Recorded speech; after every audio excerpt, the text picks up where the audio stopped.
Let us welcome the speaker.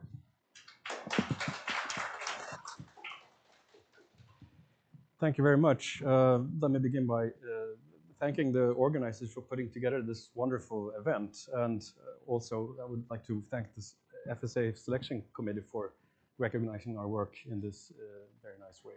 So I will talk about this paper that I wrote together with Eve Madsen a few years ago called Rational Homotopy Theory of Automorphisms and Manifolds. And it's generally about trying to use the methods of rational homotopy theory in the sense of Quillen and Sullivan to try to say things about the homotopy types of spaces of automorphisms of simpler connected high-dimensional manifolds.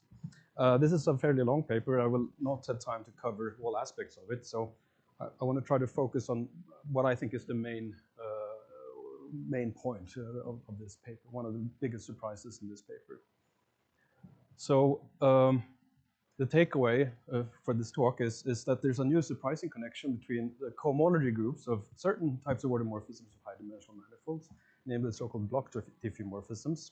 I'll get to what those are later. I don't expect you to know what they are. And Konciewicz's Lie graph complex. So, and I'll also get to what this object might be. So I'll begin by reviewing some background about the problem of computing cohomology of automorphisms of manifolds and some history. And then I'll state our main result and briefly indicate what goes into the proof. And after that, I want to also discuss some of the developments after the paper appeared.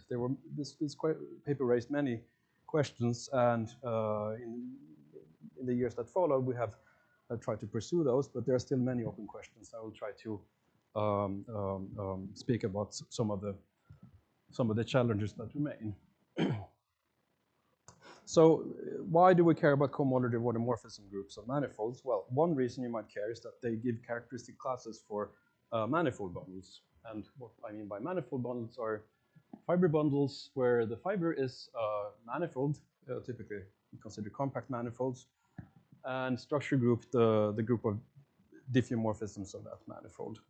And I will typically be considering oriented manifolds, and diff M will stand for the orientation preserving diffeomorphisms. And if M has a boundary, I assume that the diffeomorphisms restrict to the identity on the boundary. The classifying space of the diffeomorphism can be, well, there are many different models for it, but here's a particularly nice model that I like, is you can take the space of embeddings of M into an infinite dimensional Euclidean space. So we know by Whitney's embedding theorem that if you have a large enough dimension in your Euclidean space, I mean, you can embed any manifold in a Euclidean space if the Euclidean space has large enough dimension. So that's saying that this embedding space is non-empty, but you can do a little better. I mean, if you increase the dimension of the Euclidean space, this embedding space becomes more and more highly connected. And if you go all the way to infinity, it becomes contractible. So this embedding space is a contractible space on which the diffeomorphism group acts freely. So this orbit space is a model for the classifying space of the diffeomorphism group. And this can also be interpreted as the classifying space for manifold bundles. So the set of homotopy classes of maps from a, let's say, a CW complex B into the space is a natural bijection with equivalence classes of manifold bundles with fiber M and base B. And so the problem of computing the cohomology of the diffeomorphism group is equivalent to computing the ring of characteristic classes for manifold bundles with fiber M. So that's the basic problem that I want to address. And this is a hard problem. And I will not, I mean, giving a survey of the history of this problem would take a very long time. I will only focus on a very sort of narrow path there. But I want to highlight that significant progress has been made in the last 20 years. And there I'm in particular thinking of work by, well, first of all, the Madsen and Weiss solution to the Mumford conjecture, which is about diffeomorphisms of surfaces and the cohomology groups of those. And then subsequent generalizations to high-dimensional manifolds by Galatius and Randall-Williams. And then further work, more recent work by Coopers and Kranick and many others. So this is a very vibrant field, and lots of exciting developments are happening currently. So how do we even construct elements of this cohomology ring? So here's a one very well-known way to produce characteristic classes of manifold bundles. So these Miller-Morita-Mumford classes, they were, I guess, originally defined for surface bundles, but the construction makes sense for arbitrary-oriented manifold bundles. And the idea is that you take a class C here, which is a characteristic class of oriented vector bundles of dimension m. And to every such characteristic class, you can associate a characteristic class called kappa C, which is a characteristic class of oriented manifold bundles. And it's characterized by the following. So its evaluation on a manifold bundle is given by you take the vertical tangent bundle of your manifold bundle. So if pi is like a smooth submersion or so, then that's just the kernel of the differential. That's a vector bundle over the total space E. So it has a characteristic class that lives in the cohomology of the total space. And then you can push that forward to give you a cohomology class in the base. Or if you work with the Ram cohomology, let's say you do integration along the fiber. And this gives a nice family of characteristic classes for manifold bundles. And surprisingly, these actually capture quite a lot of the cohomology of the diffeomorphism group. So let me review the surface case. So we consider an oriented genus G surface, which I choose to present in this way as a G-fold connected sum of the torus itself. And well, as input here, we're going to use characteristic classes of two-dimensional vector bundles, oriented vector bundles, and that's well known to be the cohomology is a polynomial ring in the Euler class. And by the way, throughout this talk, I will be mainly working with cohomology and homology with rational coefficients without writing that out in the notation. So whenever I write cohomology, it will be with rational coefficients. And then this is the common notation for these kappa classes. Kappa I is defined to be the kappa class associated to the I plus first power of the Euler class. And this gives me then a cohomology class in B diff of the surface of dimension 2i.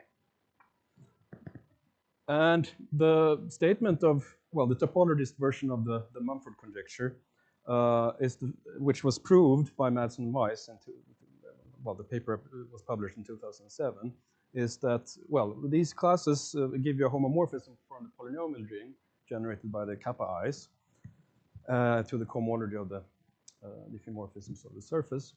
And this gives you an isomorphism in the so-called stable range. So as G goes to infinity, this gives you all of the cohomology of the diffeomorphism group. And there was a prior result to Harrer that showed that actually if you fix the cohomological degree, then the cohomology of B diff of SG becomes independent of G if G is large enough compared to the cohomological dimension. And this, I think, this particular range was proved by Boltzmann later. Harrer had a different range in his original paper. So this was a major breakthrough, and this theorem has led to many of these developments that I've alluded to in the last 2 decades. And one important such follow-up result was the generalization to higher dimensional manifolds. So I will carefully avoid dimension 4. Dimension 4 was covered in an earlier talk today by David Gavai, so I'm going to stay away from that dimension. So we're going to look at this high-dimensional cousin of a surface. So I replace 1 here by n, thereby increasing the dimension, and I'll take this connected sum of Sn cross Sn. I call that WG. And now the source of characteristic classes for oriented vector bundles in this dimension is of course well known to be a polynomial ring in these Pontryagin classes and the Euler class. And the theorem of Galatius and Randall-Williams, which was published in 2014, is that you have a very analogous statement to the statement of the Madsen-Weiss theorem, namely that the analogous homomorphism here, where you select some, you have to carefully select which kappa classes you use here, but in a certain stable range, which goes to infinity as G goes to infinity, This completely describes the cohomology of the diffeomorphism group. So you might have noticed that there's a little d here, and that's for technical reasons. I'm picking an embedded disk inside WG, and I require the diffeomorphisms to restrict to the identity of that embedded disk. And here, this will not play a role later in the talk, but just for completeness, I mean, which C should you select? Well, the set of monomials in these particular Pontryagin classes, and the Euler class of a big enough degree, and then yeah, we don't need to use all the Pontryagin classes. Okay. So now that was the sort of story that. I mean, at the time, this was proved. So this is funny history here, because for surfaces, you first had the Harry stability theorem, and then after having the stability theorem, I'd ask, oh, so what's the stable cohomology? So for these higher dimensional manifolds, this was sort of turned around. Galatius and Randall Williams actually computed the stable homology or cohomology before any stability theorem was known. So when Ib and I started this work, our goal was to prove a homological stability theorem for the diffeomorphism group. And our initial strategy was to use an auxiliary group called the block diffeomorphism group and use that to deduce results about the diffeomorphism group. So I'll get back to this later, but let me first now introduce this block diffeomorphism group. So it's best presented as a semi-simplicial group. So this has a semi-simplicial model where, so by semi-simplicial I mean, well, it's a simplicial object, but without degeneracies. So it only has phase maps. And the case simplices of this semi-simplicial group consists of all diffeomorphisms of the standard simplex delta k cross m. And the requirement is that they should be phase preserving. So you look at phase preserving diffeomorphisms. So whenever I restrict to a phase of the simplex, this phi should restrict to a diffeomorphism over that phase. So this can be compared to a simplicial model for the diffeomorphism group, namely in the following way. So you can actually find a simplicial subgroup of the block diffeomorphism group, which is, I mean, upon taking geometric realization, equivalent to the diffeomorphism group. So this can be realized as modeled by the subgroup of all diffeomorphisms phi, like so, but that are level preserving. That is to say, they preserve, I mean, t cross m for each point. So over a phase here, if you have a block diffeomorphism, that could sort of, you know, it need not be level preserving. And in fact, this is exactly the kind of things we saw in David Gabai's talk, where, I mean, the difference between isotopies versus pseudo-isotopies. And in fact, that's the sort of by construction. If you look at pi 0, the diffeomorphism groups, that's of course diffeomorphisms up to the isotopy relation. And so pi 0 of the block diffeomorphism group is exactly diffeomorphisms up to the pseudo-isotopy relation. And as we heard earlier today, by Searle's results, pseudo-isotopy implies isotopy if you have simply connected manifolds of dimension at least 5. So, okay, so these are actually isomorphic groups. But when you look at the higher homotopy groups, they start to diverge. But they are diverged in a very interesting way. So the slogan is that the difference between pi I of the diff and pi I of block diff is in some sense measured by algebraic K-theory in a certain range. And this is actually the Hatcher-Wagner theorem, which was mentioned earlier, is in fact a manifestation of this phenomenon. So there the Whitehead group appears, and the Whitehead group is defined in terms of the algebraic K-theory of the integral group algebra, the fundamental group of the manifold. Let me state a theorem that substantiates this slogan in a different way. And this goes back to work from the 1980s by Hatcher, Higusa, Waldhausen, Weiss, and Williams, and I should probably mention other people here, but the particular statement I'm making here can be deduced from results in papers of theirs. So it's the following theorem that for I in the so-called pseudo-isotopy stable range, and there's an approximate, well, this is the pseudo-isotopy range is for I roughly up to 1/3 of the dimension of the manifold. So M here is the dimension of the manifold. And the relative homotopy groups here of a block diff mod diff can be expressed in terms of a certain space. And what is this space? Well, I could give a whole lecture about this space, but one way to present it is that HM is the homotopy fiber of the canonical map, and this is something that belongs to homotopy theory.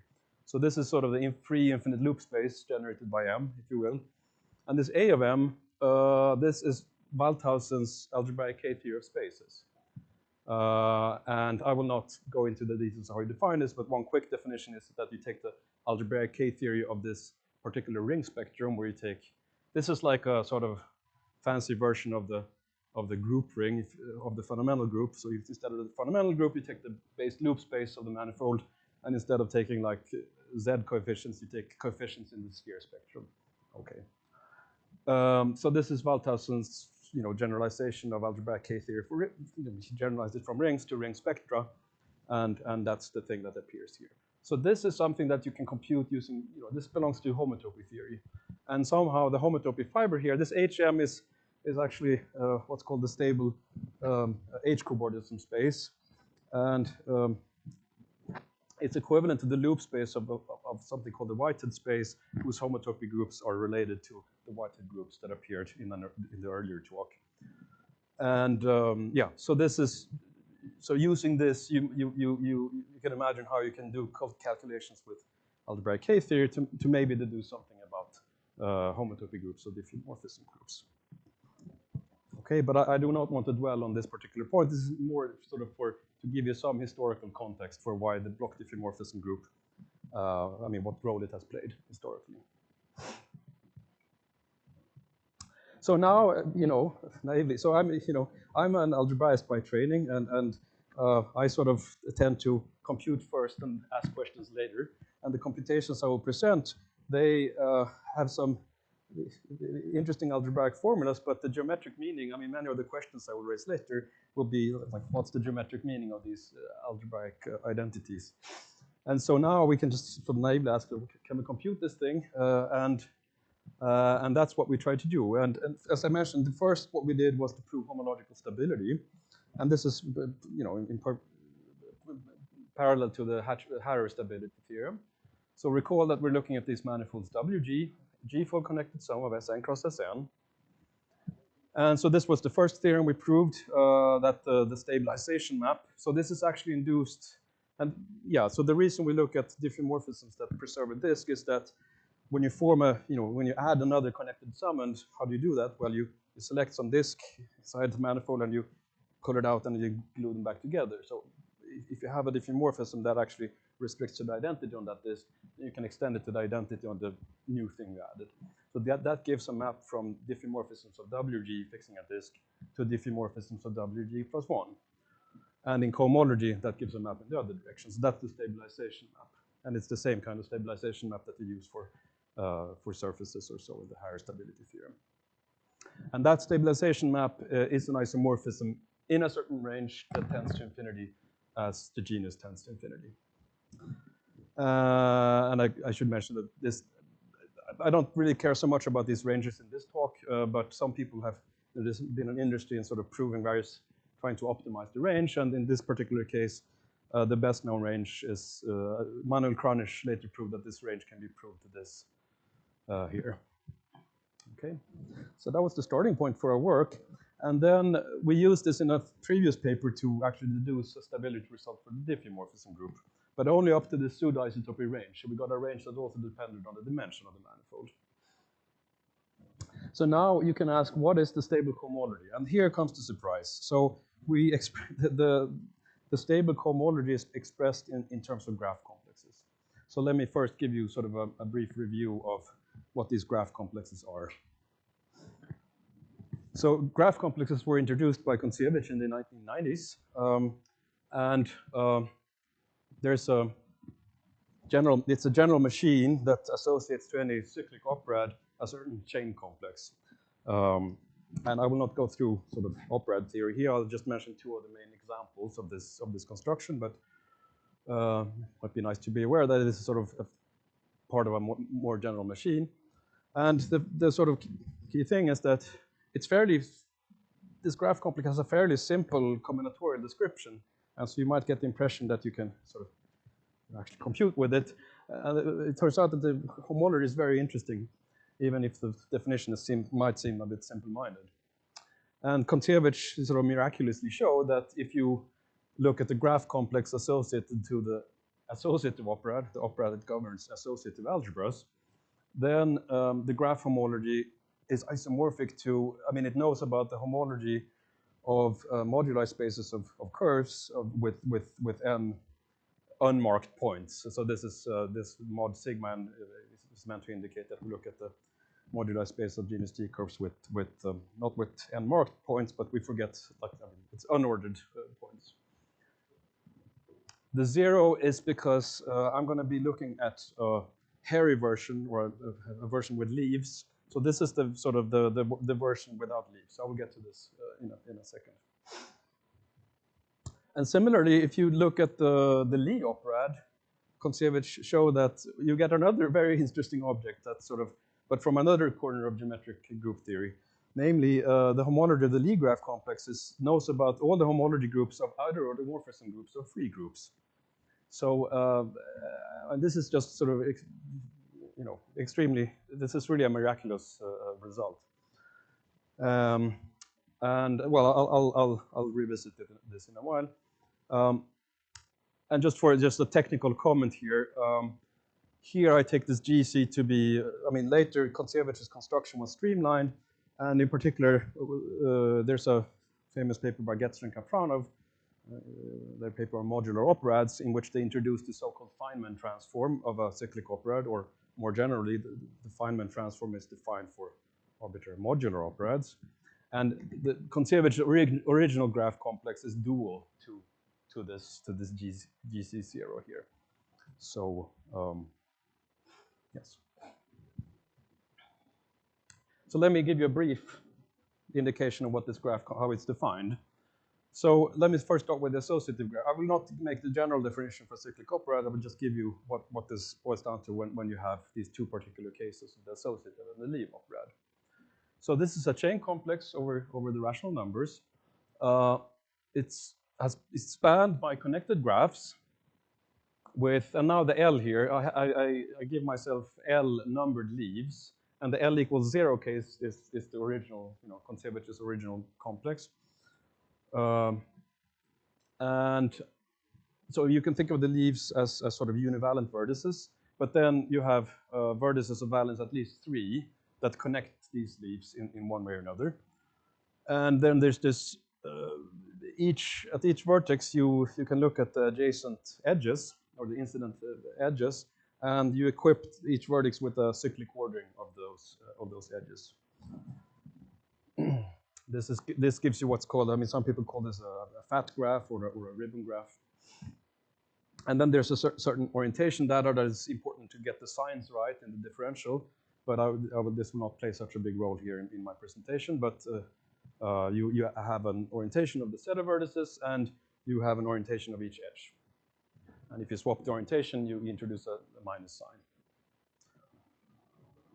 And the homological degree, there are different conventions. The one I will be using here is the offset from trivalence. So if you have trivalent things, I mean, meaning that all the edges, all the vertices appearing here are trivalent, like that will be in homological degree 0. And then, yeah, this is sometimes also called the codimension. And the differential is, since this is dual to Kontsevich's original graph complex, so this will be given, the differential is given by vertex expansions. And let me just indicate by some pictures how this might work. So here's a happy graph. It has 1 4-valent vertex here. So the homological degree is 1. It's 1 off from being trivalent. And L is equal to 2. I have 2 labeled leaves here. And I have this loop here.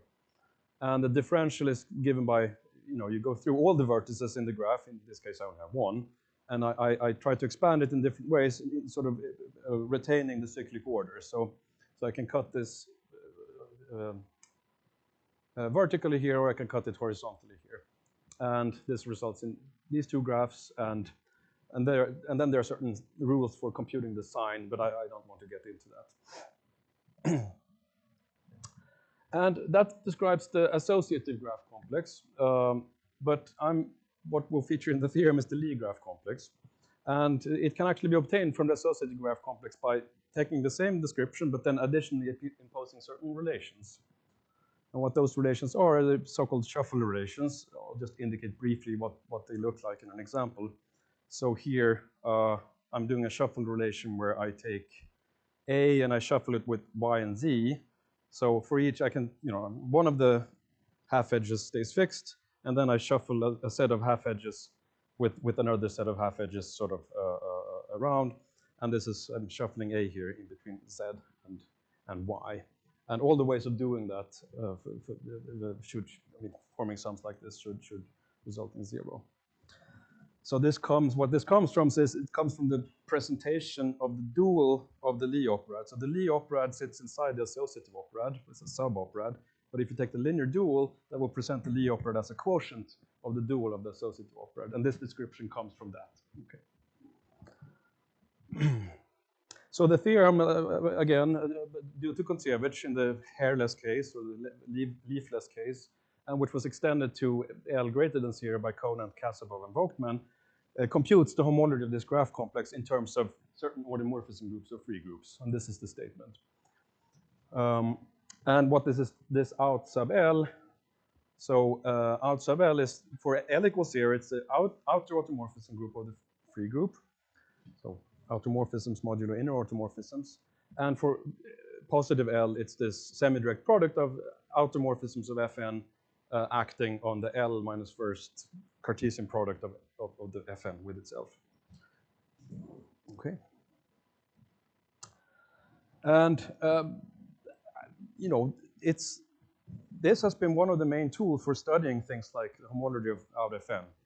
I recommend survey papers by Karen Volkmann about this problem. And but it's actually still open to compute all the homology groups of these groups. So we only, for out Fn, for instance, it's still the case that even rationally we only know a finite number of non-zero groups. There are some conjectures about infinite families, but those are still open. But so a lot these homology groups are largely unknown. So now I can get to the, so that was sort of this is the natural home for the Lie graph complex. This has to do with automorphism groups of free groups. But then to our surprise, we discovered that this Lie graph complex also appears in the study of automorphisms of high-dimensional manifolds. So here's the statement of the main result of the paper. So we have this homological stability result. It makes sense to look at the stable cohomology. So this will be this inverse limit will stabilize, degree-wise, this will stabilize after a finite number of steps. And the stable cohomology is isomorphic to a free graded commutative algebra on something that you construct out of the Lie graph complex. So here you have a permutation action where you relabel the leaves, and you just form this sort of construction. So how to think about this is that you can take the graph complex, and instead of having the numbered leaves, you plug in elements from this vector space P where the leaves were. So that's sort of what this construction does. Or if you like, I mean, secretly, well, or it's not secret, but I didn't mention it. I'm mentioning it now, that this graph complex is what's called a modular operad. And this is like the free algebra generated by P over that modular operad. That's another way to think about this object. And what is P? It's a certain graded vector space, and it's spanned by certain Pontryagin classes, namely those that have degree. The degree of the Pontryagin class is 4i, and I just throw away those that don't have degree greater than n. Sorry. Yeah. So that was that's the statement of the main theorem.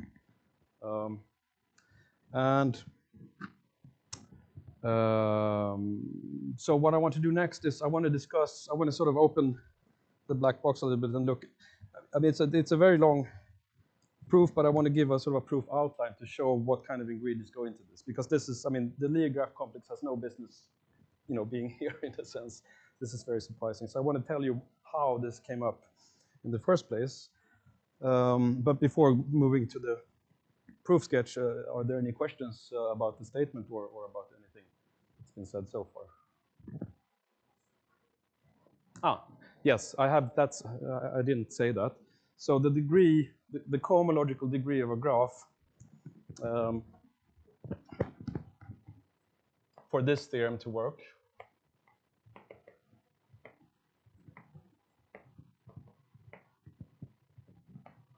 is minus k minus m times chi, where k is the offset from trivalence. So that was the homological degree I was using. M is the dimension of the fiber. So this I mean, the grading will be different depending on which version of W I use here. So M in this, I mean, the dimension of course, the dimension of this WG is 2n.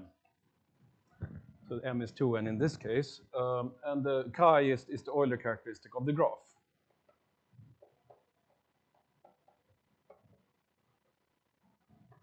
So that's how to interpret this correctly if you want to figure out.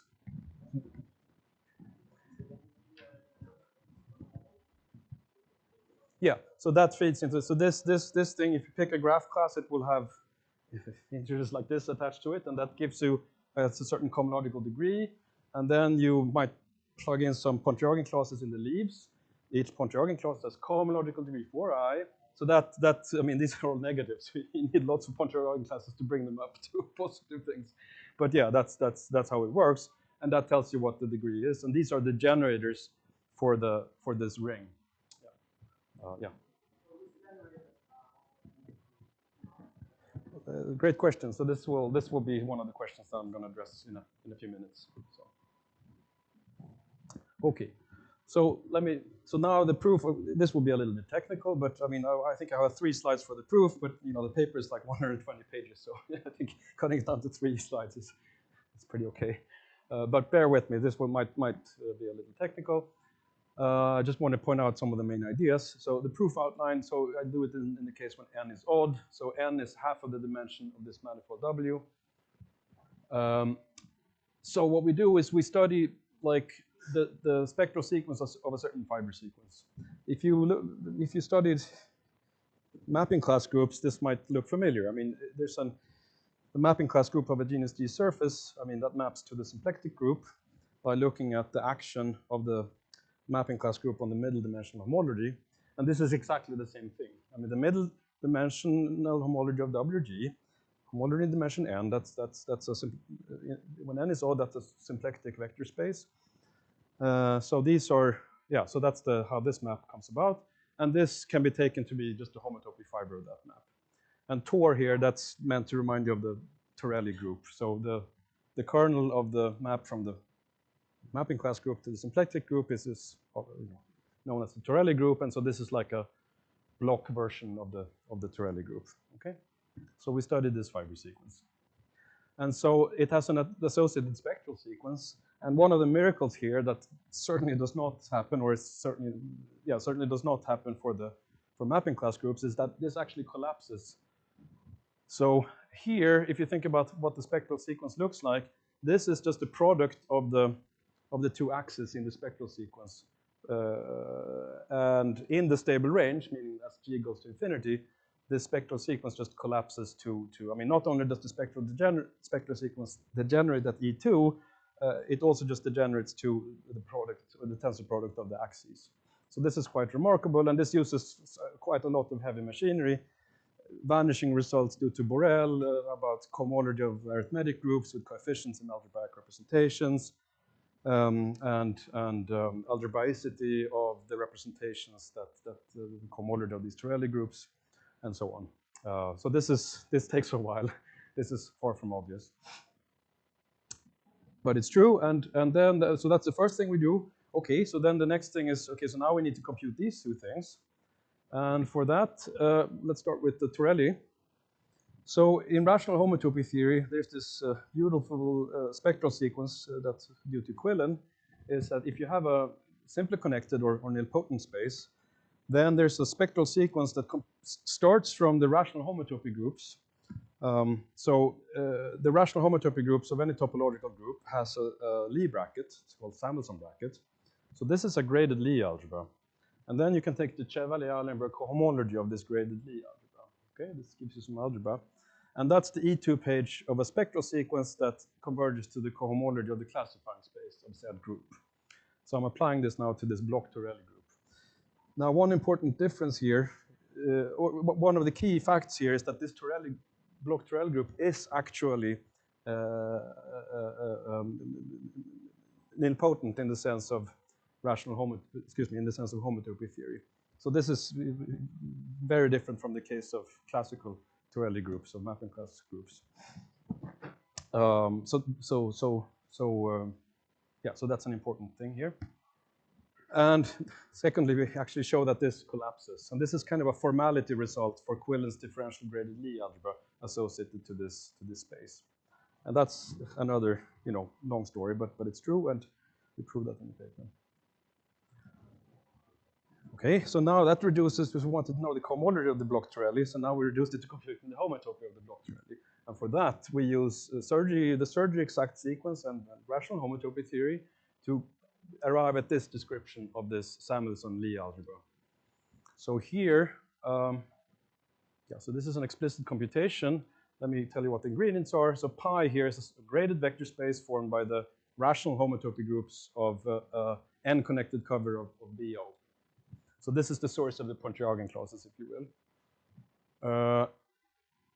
This is the derivation Lie algebra. So this is Lie algebra. This is quite a mouthful. I'm sorry, but let's go through it. So this is the Lie algebra positive degree derivations of the free graded Lie algebra on the middle homology. And this subscript omega is meant to indicate that I only look at those derivations that annihilate this distinguished element omega here, this symplectic form, if you will. So this, and where AI, BI, this is the standard basis for the middle homology. So one way to think about this is this actually comes from the space of self-homotopy equivalences of the manifold. So if I have my manifold, I have this disk, I can remove the disk and I get a manifold with boundary. WG minus a disk is homotopy equivalent to a wedge of n-dimensional spheres, and with 2G number of wedge segments. And so this free Lie algebra here is actually a differential. Is actually the rational homotopy groups of that manifold. And this derivations is a model for the automorphisms of that. So that's sort of how it works in rational homotopy theories. So you're seeing sort of whenever you want, models for automorphisms tend to be given by infinitesimal reversions. So like you get derivations instead of automorphism and things like this. So this whole thing comes from thinking about and this omega. I mean, analyzing omega corresponds precisely to preserving the boundary. So this is actually the homotopy class of the sphere of the inclusion of the boundary into the punctured WG. And here now, this is really the key sort of happy accident in this work. We recognize that this Lie algebra has appeared elsewhere. Namely, this is exactly this Lie algebra that's featured in Kontsevich's work on graph complexes. He also looks at, he calls it this the Lie algebra of symplectic derivations on the free Lie algebra, etc. And I mean, he uses it for entirely different purposes. But here it shows up as the homotopy of the space of automorphisms. So this was the observation that sort of, when we made this observation, that was like made the whole thing work.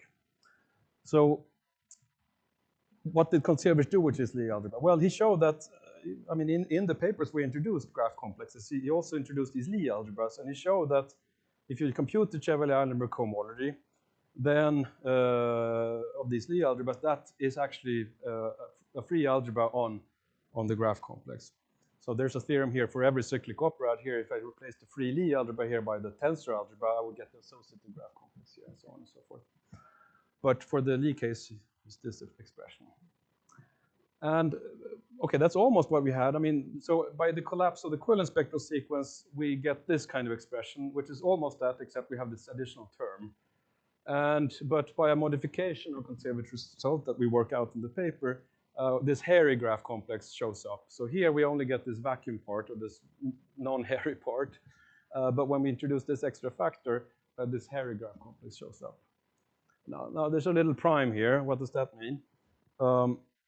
Here, this indicates that it's the full graph complex except a very small part, namely, I allow graphs with a single leaf and no other vertices or edges. And that's the part that I remove to get G prime. Now, putting all the things together, so remember, this collapse of the first spectral sequence led to this expression. And now this is computed in terms of almost the entire graph complex. And this missing part is accounted for by this factor. So here we're using Borel's famous computation of stable cohomology of arithmetic groups, which shows that this is a polynomial algebra in certain classes of degree 4i minus 2, etc. And those can be paired up with the graph complex of sort of a single Pontryagin clause attached to this sort of graph with only one leaf. Okay. So that's the outline of the proof. Any questions about this outline before we move on?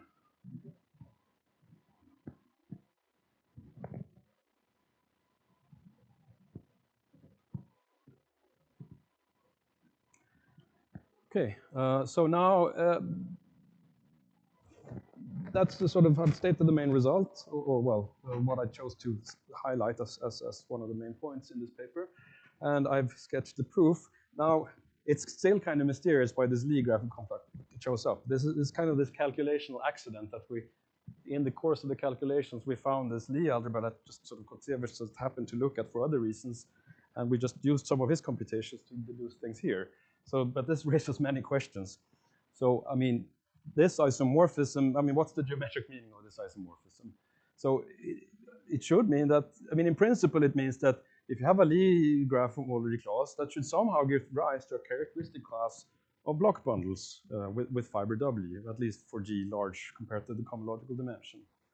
But the proof that we gave doesn't really tell you how to interpret classes here as characteristic classes. So can we define these characteristic classes more directly? It's a natural question.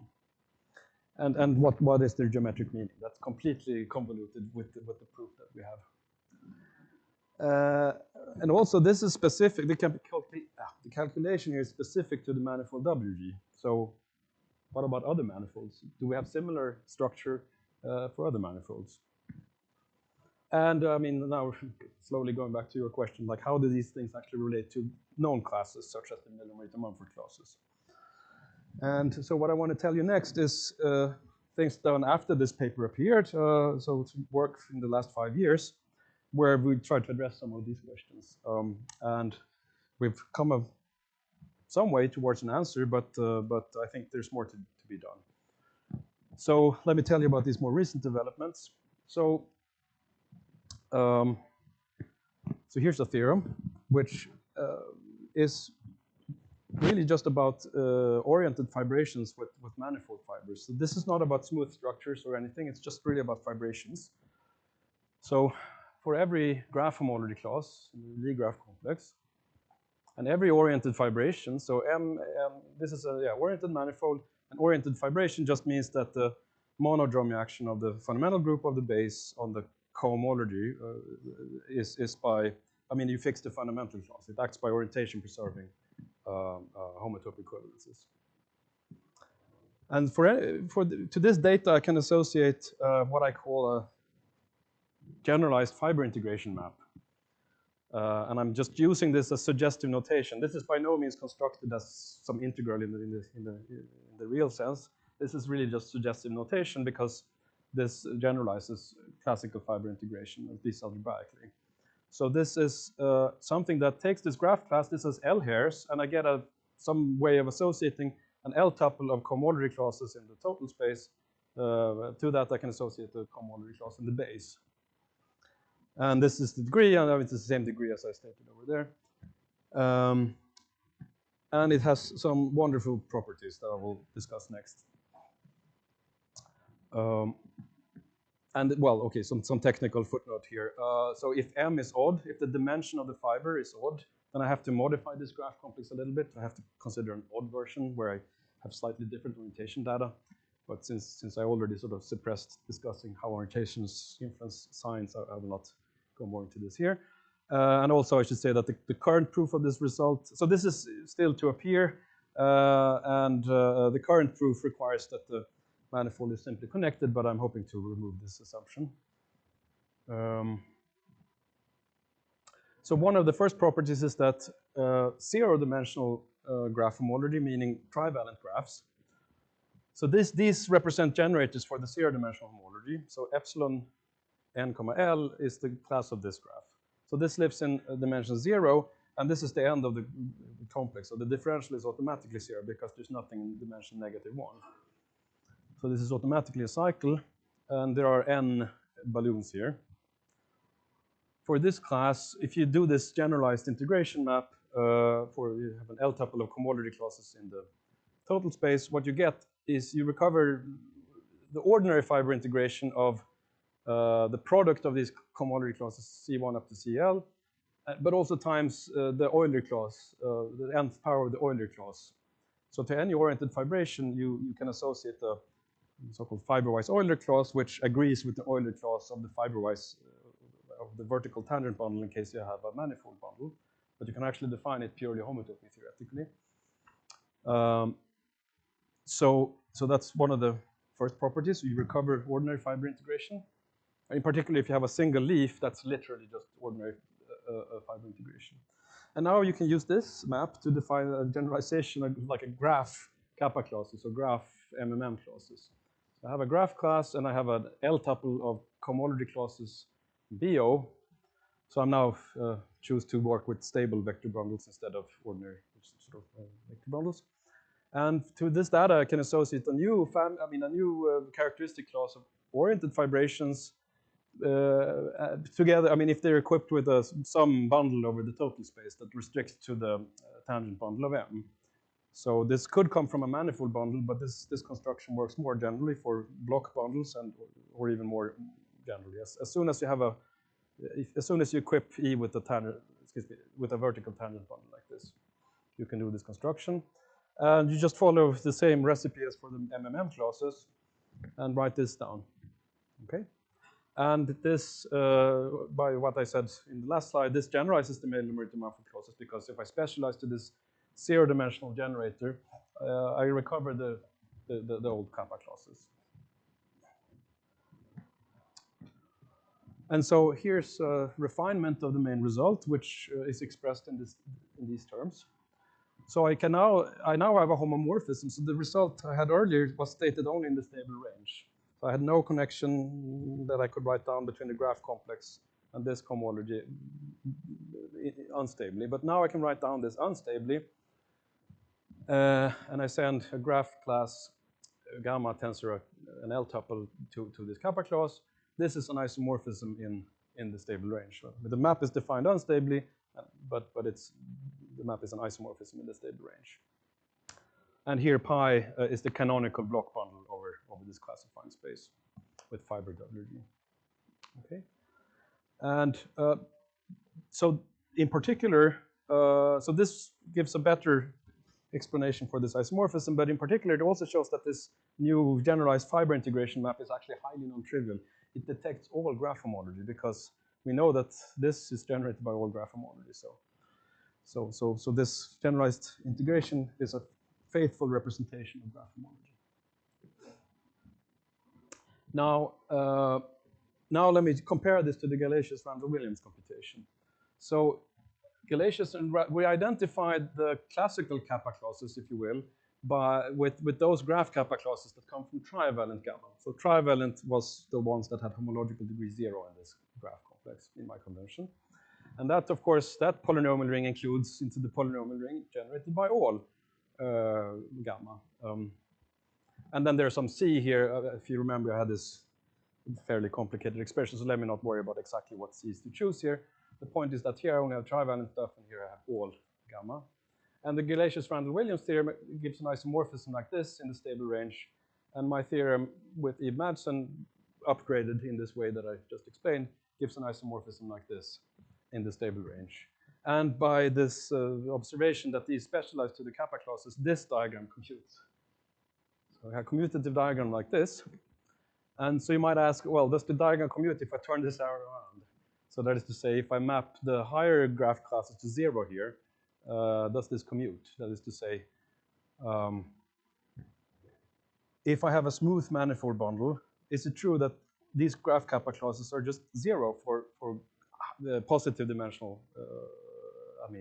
graph classes? This computation gives evidence for that. And so this is a conjecture we have. And what would this mean? Well, if true, this gives a new interpretation of graph homology, because it would mean that Lie graph homology clauses give you obstructions for unblocking a block bundle and promoting it to a smooth manifold bundle. You see, yeah. I mean, if you give yourself a block bundle, you can maybe compute these, and if they're non-zero, then you know that this block bundle. I mean, you cannot reduce the structure group from the block diffeomorphism group to the diffeomorphism group. So this is, one result in, or conjecture in the direction of giving a geometric interpretation of these clauses as obstructions to unblocking. And let me mention, so this is a conjecture that it's true, we're currently working on it, but we don't have a proof. Yes?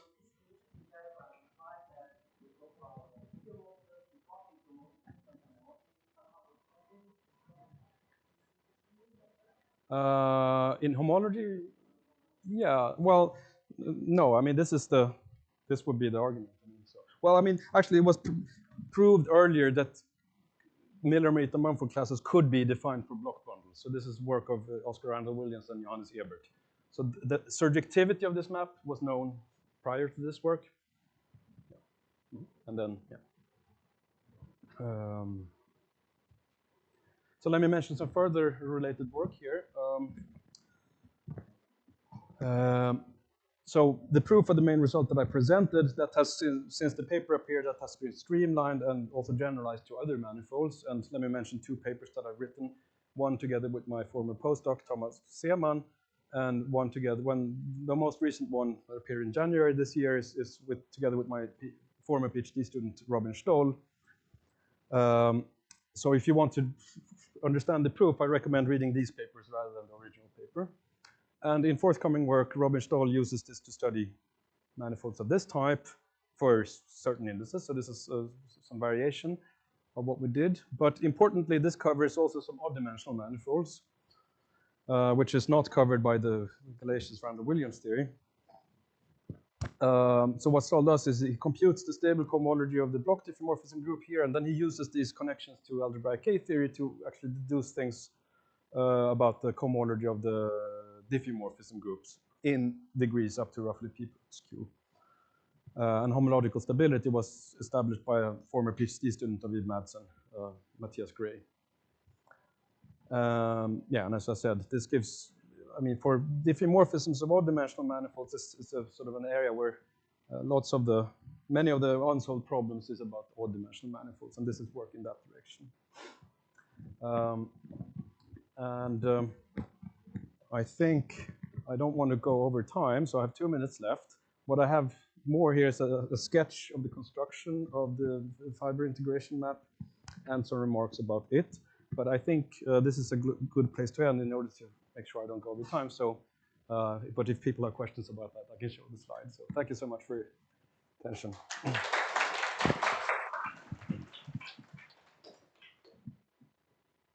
Thank you for the talk. Any questions to the speaker?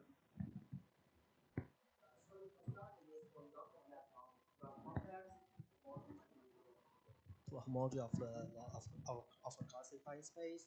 Does it have anything to do with integration on configuration spaces? No, this is very interesting because like if you try to do this kind of things that Kociewicz does with like configuration space integrals and such, that sort of goes in an orthogonal direction. And in fact, that's kind of the things that I'm now giving away our strategy for proving the conjecture is that we want to combine these two methods to actually show that these yeah, it's too much to say in just one sense, but we're trying to use ideas like that to actually prove vanishing of these graph kappa clauses for smooth manifolds. So so the construction here is of a different type. Yeah. So I have a question. If you go back a couple of slides when you have this commutative diagram. Yeah. Yeah. Yes. So you said that on the right side, the difference between this homology, at least in some stable range, controlled by the Walthausen key theory. Yes. And on the other side, you have the difference between the valency of the. Yes. Is there some kind of interpretation why the? Yeah. This is a great question. I mean, so we can actually see the algebraic K theory inside the graph complex. That sort of corresponds to loop order Born graphs. But this tells you this is I mean, beyond the pseudo-isotopy range. So we can now see more of the difference here, and that's accounted for by graphs of a higher loop order. So that's one thing. And by the way, I mean, you can actually use this result to show an upper bound for the pseudo-isotopy range by comparing these computations, and you see how what the predictions from the pseudo-isotopy theory would give you. And actually, Oscar Randall Williams sort of wrote up a paper about precisely that point. So yeah. Thank you. Any other questions? Thank you. I wonder, what do we know about S1 times Sn? Oh, well, the methods we're using here apply to simply connected manifolds. I'm afraid I do not have that much to say about S1 cross anything really. Yes, like, but you said that we can do it for like S1 times S1 in the beginning. Well, I was reviewing what had been done for surfaces. I mean, I was reviewing the Madsen-Weiss solution of the Mumford conjecture. That uses completely different methods, you see. So this is not so. In the work we do here, we're not touching that sort of low-dimensional manifolds, or we only study simply connected manifolds. Thank you. Yeah. Other questions?